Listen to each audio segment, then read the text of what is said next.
You ever wonder what it really means to be a hero? Not the flying through the sky kind, but the kind that smiles through disappointment, stands tall under pressure, and keeps showing up even when the world seems to forget them?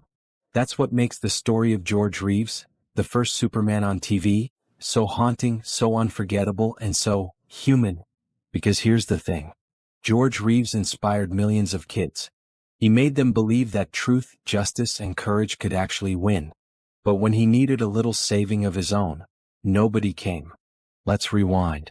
Before the cape, before the spotlight, before the tragedy, George Reeves was just a boy named George Kiefer Brewer, born in a small town in Iowa in 1914. Not long after he was born, his parents split up.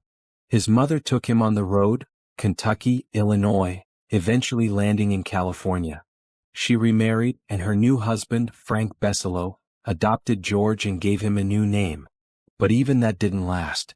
They divorced too, and George's mother told him Frank had died. That wasn't true.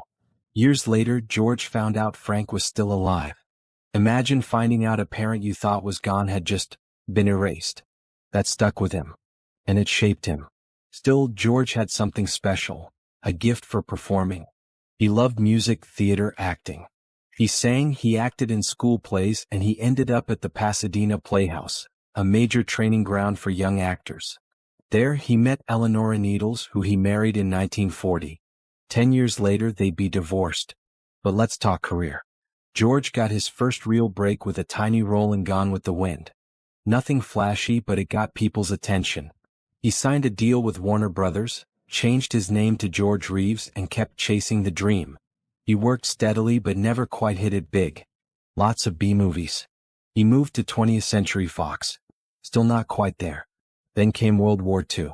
George enlisted in the Army Air Forces just like so many others. But even in uniform he performed, starring in the stage and film versions of Winged Victory, plus making training films for fellow soldiers. After the war, he came home ready to restart his acting career. Except, Hollywood had moved on. He got a few roles here and there, but nothing major. Times got so tough he even dug cesspools to pay the bills. That's right. The guy who would one day wear the cape was literally digging in the dirt to survive. Then, in 1951, everything changed. He was offered the role of Superman for a new television series. Back then, TV wasn't the big deal it is today. A lot of actors thought it was beneath them. George hesitated, but he took the job. And wow, did it blow up. Adventures of Superman made him a household name. Kids loved him. He became a symbol of strength, hope, and doing the right thing. But here's the twist. Success can be a double-edged sword. The more famous he became as Superman, the harder it was to be seen as anything else. He got typecast. Locked in. Nobody in Hollywood could imagine him playing another character. His contract with the show didn't even let him take other work. He was stuck. George wanted more. More creative control, more respect, more roles. He wrote and pitched his own series, Port of Entry, an adventure show that would film around the world. But no studio would fund it. His big idea never left the drawing board. Meanwhile, Adventures of Superman struggled without him. Eventually they offered George a major pay bump, $5,000 a week, to return. That was serious money back then, especially considering they only shot a few weeks each year. George agreed, but deep down he wasn't thrilled. He was 45 years old and still playing a role he felt trapped in. Then, just before production was set to begin again, George Reeves died. It was the night of June 16, 1959.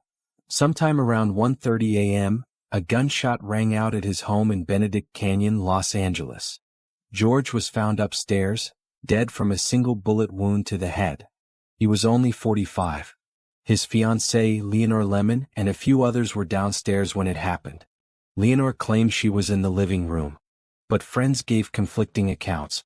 Some said she ran down the stairs screaming, "Tell them I was down here. Tell them I was down here." Before anyone even asked. Police ruled it suicide. Said George was depressed, frustrated with his career, and overwhelmed by failure. Leonore told investigators he'd felt hopeless.